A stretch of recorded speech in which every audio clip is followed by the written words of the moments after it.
Well, what's going on, everybody?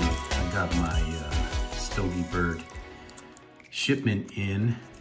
I'm pretty impressed with the way it comes. It comes with 5 cigars. And the one I have in my hand here is called the One Hit Wonder, Lost and Found. There was 5,000 of these produced. It's from the Dominican Republic. And it's a Vitola 4x50.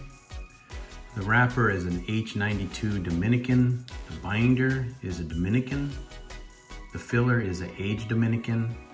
And the strength is a medium full. 5,000 of these produced. The one hit wonder. I'll let you know how it goes.